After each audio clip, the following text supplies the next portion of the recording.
ಲಕ್ಷ್ಮಿ, ಯಾಕೆ ಹಿಂಗೆ ಕೂತಿದ್ಯಾ? ಏನಾಯ್ತು? ರೀ, ನಿಜ ಹೇಳ್ರಿ, ನೀವು ಬೀಗರ್ ಮನೆಗೆ ಹೋಗಿದ್ರಾ? ಅಲ್ಲಿ ಭಾವನಾ ಖುಷಿಯಾಗಿದ್ದಾಳ? ಯಾಕೆ ಹೀಗಿದ್ದಕ್ಕಿದ್ದಂಗೆ ಕೇಳ್ತಿದ್ಯಾ? ನನಗೆ ನಿಜ ಗೊತ್ತಾಗ್ಬೇಕು, ಹೇಳಿ. ನೀವ್ ಅವ್ರ ಮನೆಗೆ ಹೋಗಿದ್ರಾ? ಅಲ್ಲಿ ಭಾವನಾ ಖುಷಿಯಾಗಿದ್ದಾಳ? ಹ್ಞೂ, ಹೋಗಿದ್ದೆ. ನಮ್ಮ ಭಾವನಾ ಅಲ್ಲಿ ಖುಷಿಯಾಗಿದ್ದಾಳೆ. ಯಾಕೆ? ಯಾರಾದ್ರೂ ಸಿಕ್ಕೇನಾರು ಅಂದ್ರ ನಿನಗೆ? ಬೇರೆ ಯಾರೋ ಹೇಳಿದ್ರೆ ನಾನಿಷ್ಟು ತಲೆ ಕೆಡಿಸ್ಕೋತಾ ಇರ್ಲಿಲ್ಲ. ಆದ್ರೆ ಇವತ್ತು ಬೀಗರ್ ಸಿಕ್ಕಿದ್ರು.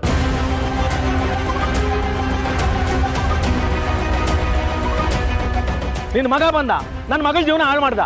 ನಿನ್ನ ಮಗಳು ಬಂದ, ನನ್ನ ಮಗನ ಜೀವನ ಹಾಳು ಮಾಡೋದ್ರ ಜೊತೆಗೆ ನಮ್ಮ ಮನೇನೆ ಗುಡಿಸ್ಕೊಂಡಂತ ಮಾಡಾಕ್ಬಿಟ್ರು. ಏನು ಏನು ಅಂತ ನೀವೆಲ್ಲ ಸೇರ್ಕೊಂಡು ನಮ್ಮ ಮನೇನ ಗುಡಿಸಿ ಗುಂಡಂತ ಮಾಡ್ಬೇಕು ಅಂತ ಕಾಯ್ತಾ ಇರಂಗದೆ? ಇದೇನೇನಮ್ಮ ನೀವು ಮಕ್ಳಿಗೆ ಬುದ್ಧಿ ಕಲ್ಸಿರೋದು? ಹೆಂಡತಿ ಇಬ್ರು ಸೇರ್ಕೊಂಡು ಮಕ್ಕಳು ಮಾಡ್ಬಿಡೋದೆಲ್ಲ ಮುಖ್ಯ. ಅವ್ರಿಗೆ ಸಂಸ್ಕಾರ ಕಲಿಸ್ಬೇಕು. ನಿಮ್ಗೆ ಸಂಸ್ಕಾರ ಗೊತ್ತಿಲ್ಲ ಅಂದಮೇಲೆ ನೀವಿನ್ನೇ ನಾವು ಕಲಿಸೋದು? ಅವ್ರು ಈ ರೀತಿಲಿ ಮಾತಾಡಿದ್ಮೇಲೆ ಅಲ್ಲಿ ನನ್ನ ಮಗಳು ಖುಷಿಯಾಗಿದ್ದಾಳೆ ಅಂತ ಹೇಗ್ ನಂಬಕ್ಕಾಗತ್ತೆ? ಅವ್ರ ಮಾತಲ್ಲೇ ಗೊತ್ತಾಗ್ತಿದೆ ಭಾವನನ್ನ ಇನ್ನೂ ಅವರು ಸೊಸೆಯಾಗಿ ಒಪ್ಕೊಂಡಿಲ್ಲ ಅಂತ. ಬೀಗರು ಅಂತಾನು ನೋಡ್ದೆ ರೋಡಲ್ಲಿ ನಿಲ್ಲಿಸ್ಕೊಂಡು ಬಾಯಿಗೆ ಬಂದಂಗೆಲ್ಲ ಬೈದ್ರು. ಅಲ್ಲಿ ನನ್ನ ಮಗಳಿಗೆ ತೊಂದರೆ ಕೊಡಲ್ಲ ಅಂತ ಏನ್ ಗ್ಯಾರಂಟಿ ಹೇಳಿ? ಮೊದ್ಲೇ ನನ್ನ ಮಗಳು ಹಸುಗೂಸ್ತಾರ. ಎಷ್ಟೇ ಕಷ್ಟ ಆದ್ರೂ ನಾವು ನೋವು ಅನುಭವಿಸಬಾರ್ದು ಅಂತ ಎಲ್ಲ ಮನ್ಸಲ್ಲೇ ಇಟ್ಕೊಂಡು ಕೊರಗ್ತಾಳೆ. ಅಯ್ಯೋ ದೇವ್ರೆ, ಯಾಕಪ್ಪ ನನ್ನ ಮಗಳಿಗೆ ಇಷ್ಟು ಕಷ್ಟ ಕೊಡ್ತಾ ಇದೀಯಾ? ಲಕ್ಷ್ಮಿ, ಯಾಕೆ ಏನೇನೋ ಮಾತಾಡ್ತಿದ್ಯಾ? ನೋಡು, ಬೀಗರು ಅವ್ರದ್ದು ಯಾವುದೋ ರಾಜಕೀಯ ಒತ್ತಡದಲ್ಲಿ ಏನೋ ಒಂದು ಮಾತು ಅಂದಿರ್ಬೋದು.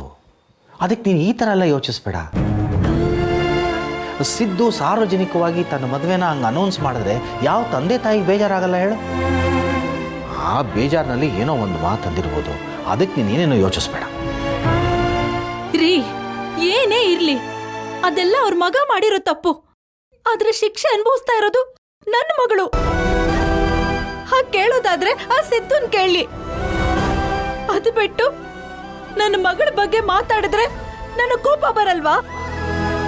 ಕೋಪದಿಂದ ಕೋಪ ಗೆಲ್ಲಕ್ಕಾಗಲ್ಲ ಲಕ್ಷ್ಮಿ. ನಿನಗೆ ಗೊತ್ತು, ನಮ್ಮ ಹರೀಶ ಸಿಂಚನನ್ನ ಮದುವೆ ಆದಾಗ ಅವ್ರು ನಮ್ಮ ಮೇಲೆ ಎಷ್ಟು ಕೋಪ ಮಾಡ್ಕೊಂಡಿದ್ರು. ನಮ್ಮ ಜೊತೆ ಮಾತಾಡೋದೇ ಬಿಟ್ಟಿದ್ರು. ಆಕಸ್ಮಿಕ ಹೊರಗಡೆ ಸಿಕ್ಕಿದ್ರು ನಮ್ಮ ಬಗ್ಗೆ ಕೀಳಾಗಿ ಮಾತಾಡಿ ಅವಮಾನ ಮಾಡ್ತಾಯಿದ್ರು.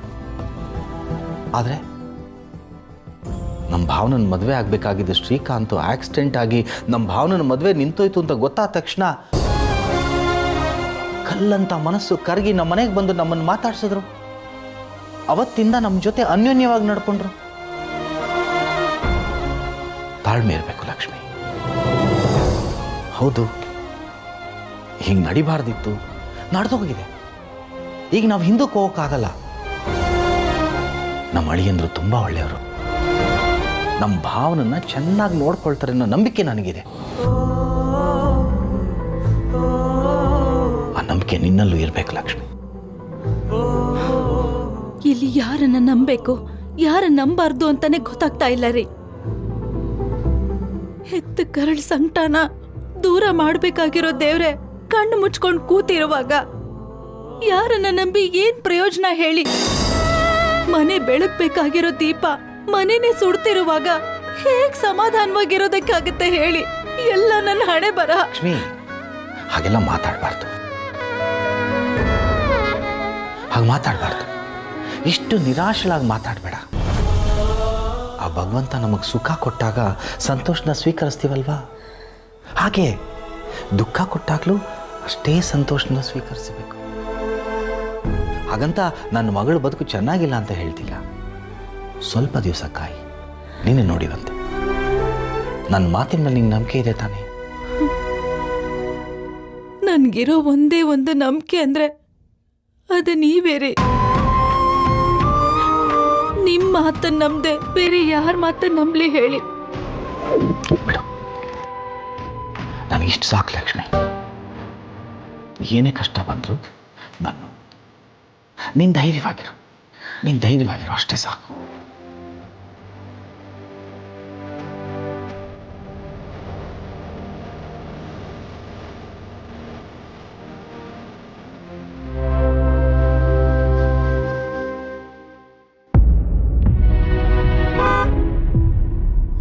ಅಯ್ಯೋ ಬಂದೇ ಬಿಟ್ರಲ್ಲ, ಏನು ಮಾಡಲಿ ನಾನು ಏನು ಅಂತ ಕೇಳಲಿ? ಕೇಳಿದ್ರೆ ಅವ್ರು ಸುಮ್ಮನೆ ಇರ್ತಾರಾ? ಇಲ್ಲ ನಂಗೆ ಇದೆಲ್ಲ ಗೊತ್ತಿದೆ ಅಂತ ತೋರಿಸ್ಕೋಬಾರ್ದು. ಹೌದು, ಅವ್ರಾಗೆ ಅವ್ರು ಹೇಳೋ ತನಕ ವೆಯ್ಟ್ ಮಾಡ್ತೀನಿ. ನಾನೇನು ನೇರವಾಗಿ ಕೇಳಲ್ಲ, ಇಂಡೈರೆಕ್ಟಾಗಿ ಕೇಳಬೇಕು. ಅದೇ ಸರಿ.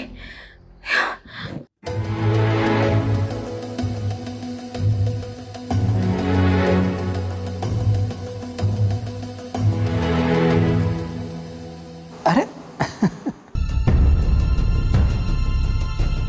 ಚಿನ್ನುಮರಿ, ನೋಡಿ ನಿಮ್ಮನ್ನು ನೋಡ್ತಾ ಇದ್ದ ಹಾಗೇನೆ ಎಲ್ಲ ಟೆನ್ಷನ್ನು ಹಾಗೆ ಮಾಯ ಆಗ್ಬಿಡುತ್ತೆ. ಅದಕ್ಕೆ ನಿಮ್ಮನ್ನು ಹೆಚ್ಚು ಬಿಟ್ಟಿರೋದಕ್ಕೆ ಆಗೋದಿಲ್ಲ. ಖುಷಿಯಲ್ಲಿದ್ದಾರೆ ಅನ್ಸತ್ತೆ. ಈಗಲೇ ಕೇಳ್ಬಿಡ್ಲಾ? ಬೇಡ, ಈಗಲೇ ಕೇಳೋದು ಬೇಡ. ಸ್ವಲ್ಪ ಹೊತ್ತು ಮಾತಾಡಿ ಇಂಡೈರೆಕ್ಟಾಗಿ ಕೇಳೋಣ. ಹೇಗಿತ್ತು ರೀ ಕೆಲಸ? ಕೆಲಸಕ್ಕೇನು ಚಿನ್ನುಮರಿ, ಎಷ್ಟು ಮಾಡ್ತಾ ಇದ್ರು ಬರ್ತಾನೆ ಇರುತ್ತೆ. ಆದರೆ ನಿಮ್ಮನ್ನು ಹೆಚ್ಚು ಹೊತ್ತು ಬಿಟ್ಟಿರೋಕ್ಕಾಗಲ್ವಲ್ಲ, ಅದಕ್ಕೆ ಆಫೀಸಿಂದ ಓಡೋಡ್ ಬಂದ್ಬಿಟ್ಟೆ. ರೀ, ಆದರೂ ನೀವು ಕೆಲ್ಸದ ಕಡೆ ಸರಿಯಾಗಿ ಗಮನನೇ ಕೊಡ್ತಾ ಇಲ್ಲ ಈ ನಡುವೆ. ನೀವು ಹೀಗೆ ಸರಿಯಾಗಿ ಕೆಲ್ಸಕ್ಕೆ ಹೋಗಿಲ್ಲ ಅಂದರೆ ನಿಮ್ಮ ಕೈ ಕೆಳಗೆ ಕೆಲಸ ಮಾಡೋರು ಏನು ಅನ್ಕೋತಾರೆ ಹೇಳಿ? ಬಾಸೇ ಹೀಗೆ ಮಾಡ್ತಿದ್ದಾರೆ ಅಂತ ಅವರು ದಾರಿ ತಪ್ಪಿಡಲ್ವಾ? ಹಾಗೆಲ್ಲ ಏನೂ ಆಗಲ್ಲ ಚಿನ್ನುಮರಿ. ನನ್ನ ಜೊತೆ ಕೆಲಸ ಮಾಡೋರು ಹಾಗೆಲ್ಲ ದಾರಿ ತಪ್ಪೋರಲ್ಲ, ಗುರಿ ತಪ್ಪೋರು ಅಲ್ಲ. ನನ್ನ ಜೊತೆ ಕೆಲಸ ಮಾಡೋರೆಲ್ಲ ನನ್ನ ಹಾಗೇನೆ. ಸರಿ, ನೀವು ಹೋಗಿ ಫ್ರೆಶ್ ಅಪ್ ಆಗಿ ಬನ್ನಿ. ಅಷ್ಟರಲ್ಲಿ ನಾನು ಕಾಫಿ ಮಾಡ್ಕೊಂಡು ಬರ್ತೀನಿ. ಚಿನ್ನುಮರಿ, ಎಂಥ ತಪ್ಪು ಮಾಡಿಬಿಟ್ಟೆ ನಾನು. ನೋಡಿ, ಬರ್ತಾ ತರಕಾರಿ ತೊಗೊಂಡು ಬಂದೆ, ಆದರೆ ಕಾರ್ನಲ್ಲೇ ಬಿಟ್ಟು ಬಂದ್ಬಿಟ್ಟೆ.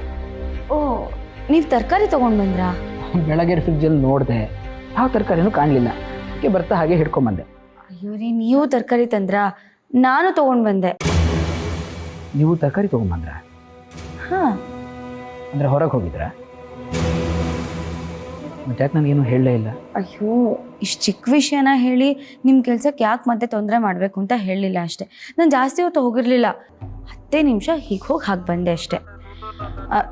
ಈ ಸತಿ ಒಂದು ಸತಿ ಬಿಟ್ಬಿಡಿ, ಮುಂದಿನ ಸತಿ ಹೇಳಿ ಹೋಗ್ತೀನಿ. ಆದರೂ ಚಿನ್ನುಮರಿ, ನೀವು ಯಾಕೆ ಇಷ್ಟೊಂದು ರಿಸ್ಕ್ ತಗೋತಾ ಇದ್ದೀರಾ? ನೀವು ಹೊರಗೆ ಹೋದಾಗ ನಿಮ್ಗೇನಾದರೂ ಹೆಚ್ಚು ಕಮ್ಮಿ ಆಗಿದ್ರೆ ನಾನು ಏನು ಮಾಡಬೇಕಾಗಿತ್ತು ಹೇಳಿ? ಏನೂ ಆಗಿಲ್ವಲ್ಲ, ಬಿಡಿ ರೀ. ಆಮೇಲೆ ಒಂದು ವಿಷಯ ಹೇಳೋದೇ ಮರ್ತ್ಬಿಟ್ಟೆ ನೋಡಿ. ಹೇಳಿ. ತರಕಾರಿ ತರಕ್ಕೆ ಹೋದಾಗ ನಮ್ಮ ಸೆಕ್ಯೂರಿಟಿ ಸಿಕ್ಕಿದ್ರು.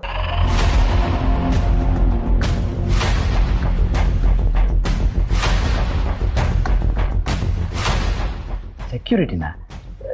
ಯಾರು? ಅದೇ ರೀ, ನಮ್ಮ ಮನೇಲಿ ಕೆಲಸ ಮಾಡ್ತಿದ್ರಲ್ಲ ಅವರು.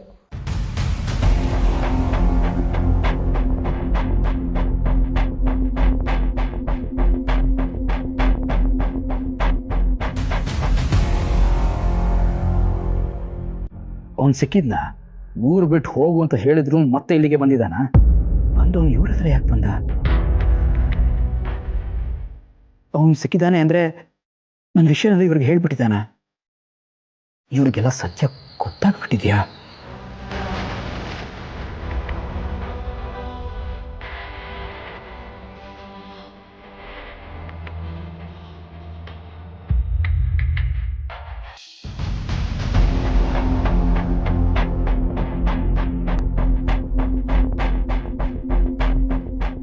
ಹಿರಿ, ಏನು ಯೋಚನೆ ಮಾಡ್ತಿದ್ದೀರಾ?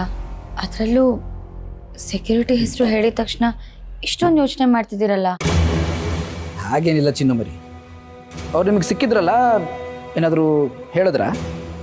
ಏನು ಹೇಳಿಲ್ವಲ್ಲ, ಯಾಕೆ ಅವ್ರೇನಾದರೂ ನಮ್ಗೆ ಹೇಳಬೇಕಿತ್ತಾ? ಹಾಗೇನಿಲ್ಲ ಚಿನ್ನಮರಿ. ಈಗ ಯಾಕೆ ಕೆಲಸ ಬಿಟ್ಟು ಹೋದ್ರು, ಇದ್ದಕ್ಕಿದ್ದಾಗ ಬಿಟ್ಟು ಹೋದವರು ಯಾಕೆ ವಾಪಸ್ ಬರಲೇ ಇಲ್ಲ, ನಿಮ್ಗೇನಾದರೂ ಹೇಳಿದ್ರಾ ಅಂತ? ಅದು ನಮಗೆ ಗೊತ್ತಲ್ವಾ, ನೀವೇ ಹೇಳಿದ್ರಲ್ಲ ಸಾಲ ಮಾಡಿಕೊಂಡು ತೀರ್ಸಕ್ಕಾಗದೆ ಓಡ್ ಹೋದ್ರು ಅಂತ. ಅದು ಬಿಟ್ಟು ಮತ್ತೇನಾದರೂ ಹೇಳಬೇಕಿತ್ತು ಅವರು? ನೋಡಿ, ಅವ್ರು ಹೇಳಿದ್ದು ಎಷ್ಟು ಸುಳ್ಳು ಎಷ್ಟು ಸತ್ಯ ಅಂತ ಹೇಗೆ ಹೇಳೋದು ಹೇಳಿ? ಈಗ ಊರು ಬಿಟ್ಟು ಹೋಗಿದ್ದೀನಿ ಅಂತ ಹೇಳಿದರು, ಆದರೆ ನಿಮಗೆ ಸಿಕ್ಕಿದಾರಲ್ಲ, ಹಾಗೆ ಇನ್ನೇನಾದ್ರು ಹೇಳಿರ್ಬೋದಾ ಅಂತ ಕೇಳಿದೆ ಅಷ್ಟೆ.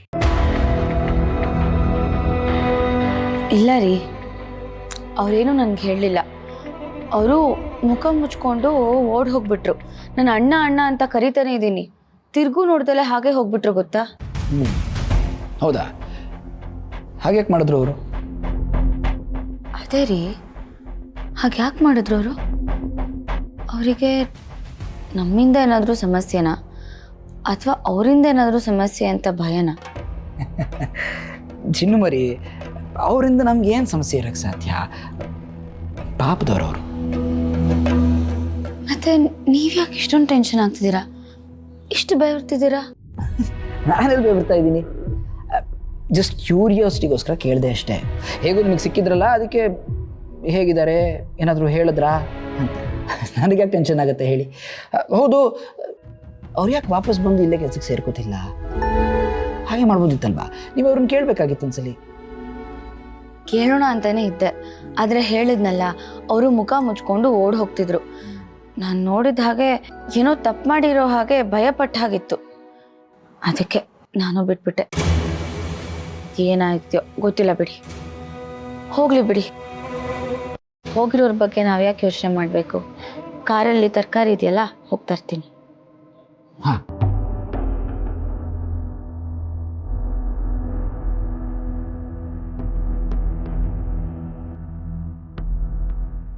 ಯಾಕೋ ಇವ್ರ ಮಾತು ಕೇಳ್ತಾ ಇದ್ರೆ ಅನುಮಾನ ಬರ್ತಾ ಇದೆ.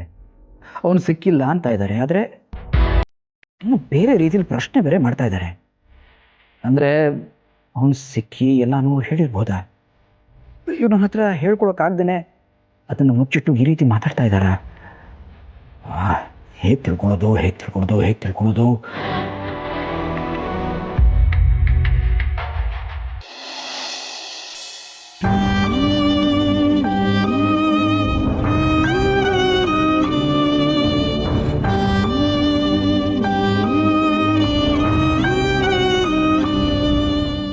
ಮತ್ತೆ ಊಟಕ್ಕೆ ಬನ್ನಿ.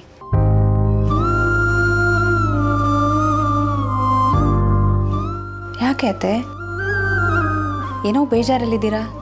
ಏನಾಯ್ತು? ವೀಣಾ, ಆ ಮನೆಯಲ್ಲಿ ನಮ್ಮ ಭಾವನ ಚೆನ್ನಾಗಿದ್ದಾಳೆ ಅಂತ ಅನ್ನಿಸ್ತಾ ಇದೆಯಾ? ನಮ್ಮ ಭಾವನ ತುಂಬ ಒಳ್ಳೆ ಹುಡುಗಿ ಅತ್ತೆ, ಯಾರಿಗೂ ಯಾವತ್ತೂ ಕೆಟ್ಟದ್ದನ್ನು ಬಯಸ್ದವಳಲ್ಲ. ಹೀಗಿರುವಾಗ ದೇವ್ರು ಅವಳಿಗೆ ಕೆಟ್ಟದ್ದು ಮಾಡ್ತಾನ ಹೇಳಿ? ಆ ದೇವ್ರ ಆಟನೇ ಅರ್ಥ ಆಗಲ್ಲ ವೀಣಾ. ಅವನಿಗಿಷ್ಟ ಬಂದಾಗ ಕುಣಿಸ್ತಾನೆ. ಇಷ್ಟಕ್ಕೂ ಯಾಕೆ ಹೀಗೆಲ್ಲ ಮಾತಾಡ್ತಿದ್ದೀರಾ ಅತ್ತೆ? ಏನಾಯ್ತು? ವೀಣಾ, ಇವತ್ತು ನಾನು ತರಕಾರಿ ತರಕ್ ಹೋಗಿದ್ನಲ್ಲ, ಅಲ್ಲಿ ಬೇಗರ್ ಸಿಕ್ಕಿದ್ರು. ತುಂಬಾ ಅವಮಾನ ಮಾಡಿದ್ರು ವೀಣಾ. ಭಾವನೂ ಅಲ್ಲಿ ತುಂಬಾ ಅವಮಾನ ಮಾಡ್ತಿದ್ದಾರೆ ಅಂತ ಹೇಳಿದ್ರು.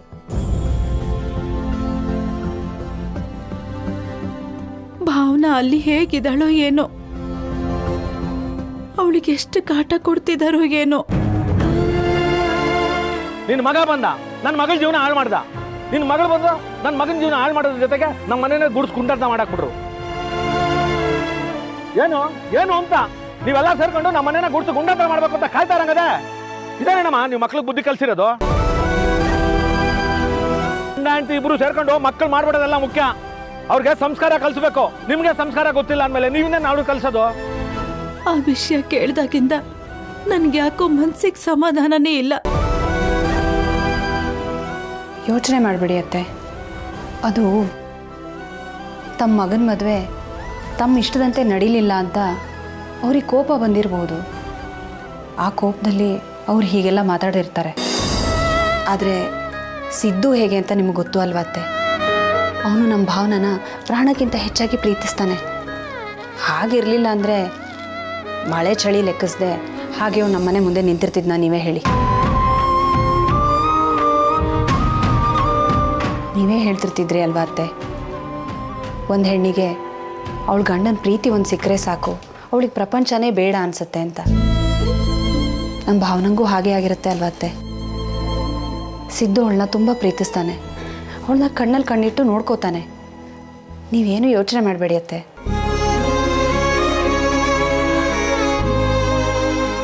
ಹೌದು ಅತ್ತೆ, ಒಂದು ಹೆಣ್ಣಿಗೆ ಅವಳ ಕುಟುಂಬದಲ್ಲಿ ಎಲ್ಲರೂ ಅವಳನ್ನ ಪ್ರೀತಿಸಿ ಆದರೆ ಅವಳ ಗಂಡನೇ ಸರಿ ಇಲ್ಲ ಅಂದರೆ ಅವಳು ಎಲ್ಲಿಗೆ ಹೋದರೂ ನೆಮ್ಮದಿನೇ ಸಿಗಲ್ಲ. ಅದೇ ಇಡೀ ಕುಟುಂಬನೇ ಅವಳನ್ನ ವಿರೋಧಿಸಿದ್ರು, ಅವಳ ಗಂಡ ಮಾತ್ರ ಅವಳ ಬೆನ್ನ ಹಿಂದೆ ನಿಂತಿದ್ರೆ ಅವಳಿಗೆ ಬೇರೆ ಇನ್ನೇನು ಬೇಕೇ ಆಗಿರಲ್ಲ ಅತ್ತೆ. ಆ ವಿಚಾರದಲ್ಲಿ ನಮ್ಮ ಭಾವನಾ ತುಂಬ ಅದೃಷ್ಟವಂತೆ. ಸಿದ್ದು ಅವಳನ್ನ ತುಂಬ ಪ್ರೀತಿಸ್ತಾರೆ, ಅವಳನ್ನ ಚೆನ್ನಾಗೂ ನೋಡ್ಕೋತಾನೆ. ನೀವು ಯೋಚನೆ ಮಾಡಬೇಡಿ ಅತ್ತೆ, ಅವಳು ಚೆನ್ನಾಗಿರ್ತಾಳೆ. ಸರಿ, ಊಟಕ್ಕೆ ಬರ್ತೀರಾ? ಇಲ್ಲಮ್ಮ, ಆಮೇಲೆ ಮಾಡ್ತೀನಿ.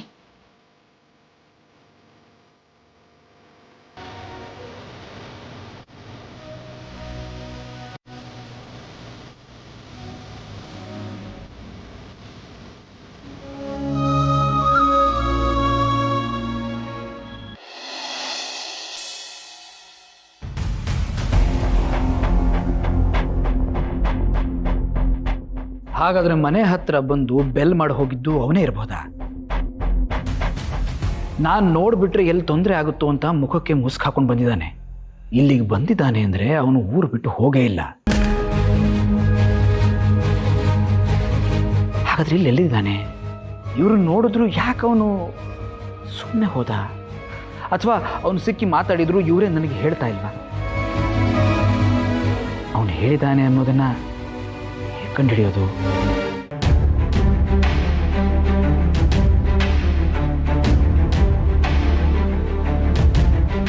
ಮತ್ತು ಏನು ಯೋಚನೆ ಮಾಡ್ತಿದ್ದೀರಾ?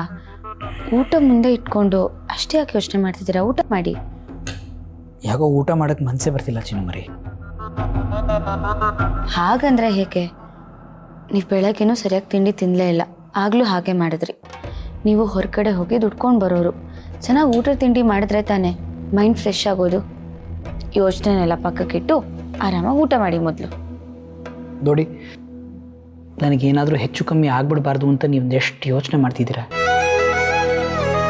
ನಾನು ನಿಮ್ಮ ಬಗ್ಗೆ ಹಾಗೆ ಯೋಚನೆ ಮಾಡಬೇಕಲ್ವ ಚಿನ್ನಮರಿ? ನನಗೇನಾಗಿದೆ? ನಾನು ಚೆನ್ನಾಗೇ ಇದ್ದೀನಲ್ಲ.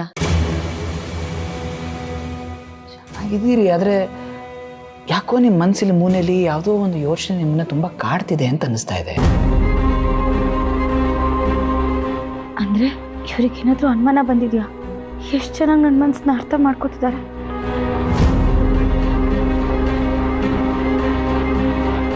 ನೋಡಿ, ಯೋಚನೆ ಮಾಡ್ತೀನಿ ಅಂತ ಹೇಳಿದ ತಕ್ಷಣ ಆಗಲೇ ಯೋಚನೆ ಮಾಡೋಕ್ಕೆ ಶುರು ಮಾಡಿಬಿಟ್ರಲ್ಲ. ಹಾಗಾದರೆ ನಾನು ಹೇಳಿದ್ದು ನಿಜ ಅಂತ ಆಯ್ತಲ್ವ ಚಿನ್ನಮರಿ? ಅಯ್ಯೋ, ಹಾಗೆಲ್ಲ ಏನೂ ಇಲ್ಲ ರೀ, ಯಾವ ಯೋಚನೆನೂ ಇಲ್ಲ. ನೀವು ಮೊದಲು ಊಟ ಮಾಡಿ ಆರಾಮಾಗೆ. ಸರಿ, ಇವಾಗ ನಾನು ಊಟ ಮಾಡಬೇಕು ಅನ್ನೋದಾದರೆ ನೀವೊಂದು ಹಾಡು ಹಾಡಬೇಕಪ್ಪ.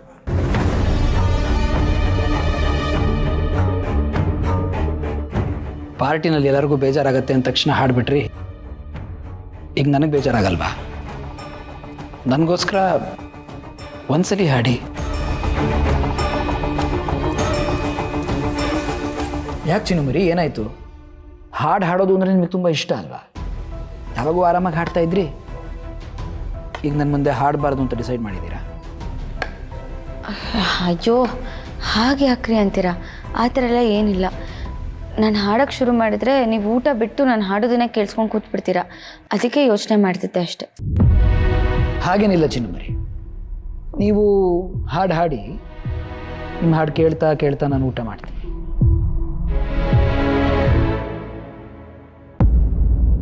ನೀ ನಡೆವ ಹಾದಿಯಲ್ಲಿ ನಗೆ ಹೂವು ಬಾಡದಿರಲಿ, ಈ ಬಾಳ ಬುತ್ತಿಯಲಿ ಸಿಹಿ ಪಾಲು ನಿನಗಿರಲಿ, ಕಹಿ ಎಲ್ಲ ನನಗಿರಲಿ.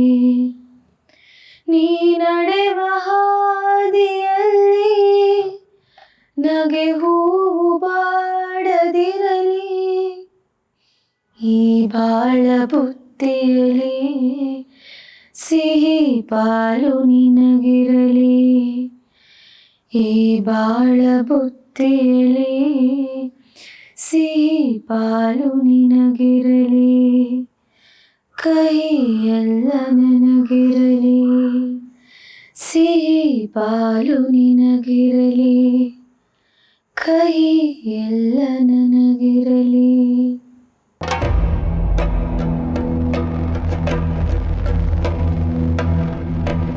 ಇಷ್ಟ ಆಯ್ತಾ? ಇಷ್ಟ ಆಯಿತು, ಆದರೆ ನಾನು ಹಳೆ ಚಿನ್ನುಮರಿ ಹಾಡ್ದಂಗೆ ಇರಲಿಲ್ಲ. ಯಾಕೋ ನಿಮ್ಮ ಮನಸ್ಸಿನಲ್ಲಿ ಯಾವುದೋ ಯೋಚನೆ ನಿಮ್ಮನ್ನು ಕಾಡ್ತಾ ಇತ್ತು. ಅದನ್ನು ಹೊರಗೆ ಹಾಕೋಕ್ಕಾಗದೆ ನೀವು ಕಷ್ಟಪಟ್ಟು ಈ ಹಾಡನ್ನು ಹಾಡಿದ್ರಿ ಅಂತ ಅನ್ನಿಸ್ತು. ಯಾಕೆ ಚಿನ್ನುಮರಿ, ಏನು ಯೋಚನೆ ಮಾಡ್ತಿದ್ದೀರಾ ಹೇಳಿ? ರೀ, ಯಾಕೆ ಮತ್ತೆ ಮತ್ತೆ ಅದನ್ನೇ ಕೇಳ್ತಿದ್ದೀರಾ? ಏನೂ ಇಲ್ಲ ಅಂತ ಹೇಳಿದೆ ಅಲ್ವಾ? ನೀವು ಸುಮ್ಮನೆ ಊಟ ಮಾಡಿ.